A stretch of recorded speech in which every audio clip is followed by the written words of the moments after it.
Hey y'all, I just wanted to share a quick message on something that's been on my heart. It's kind of been brewing for the past week. So I just thought I'll share it before I go to sleep, before I go into work at 6 o'clock today.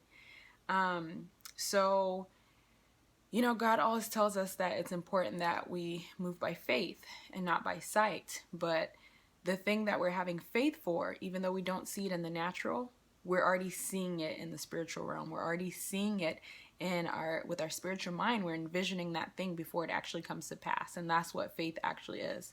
But a lot of times it's hard to believe for that thing if we can't envision it, if we can't imagine obtaining it or having it.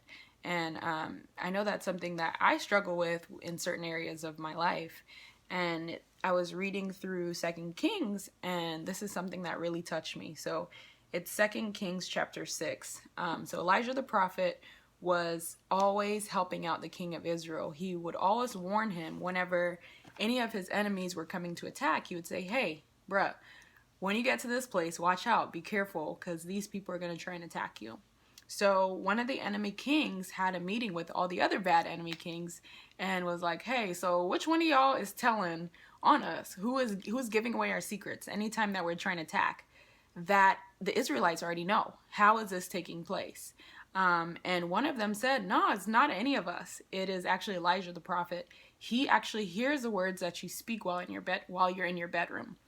So he said, okay, I hear you. That's fine. Come on, y'all. Let's get our squad together and we're going to go get him.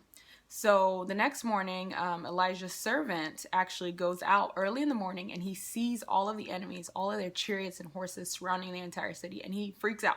He loses it. And he goes back inside and he's like, oh my gosh, Elijah, look at what's happening. They're gonna get us. What do we do?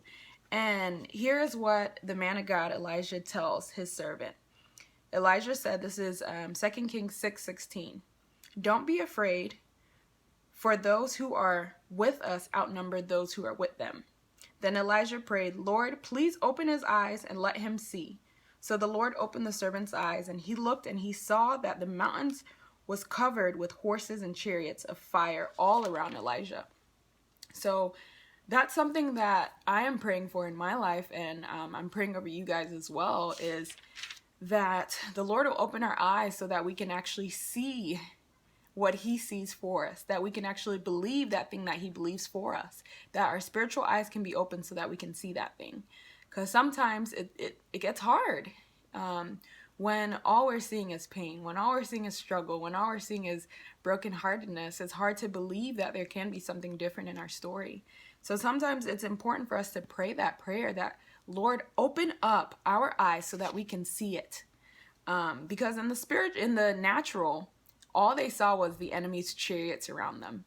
They couldn't actually see that angels with chariots and fire were surrounding them, and that those that were for them were more than those that were against them.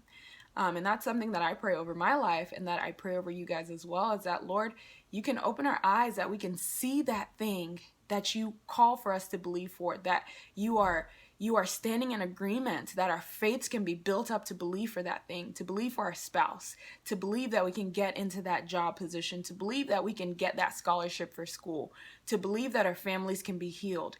Lord, open up our eyes that we can see it. And you being the author and perfecter of our faith, perfect our faith, that we can believe for that thing that you call us to believe for. So I pray that this encourages you. I would recommend that you read over 2 Kings chapter 6, and if you start at verse 8 and carry it on over until about verse 20. So 2 Kings 6, 8 through 20. All right, y'all have a blessed day. About to go get this nap on before I go to work. Bye.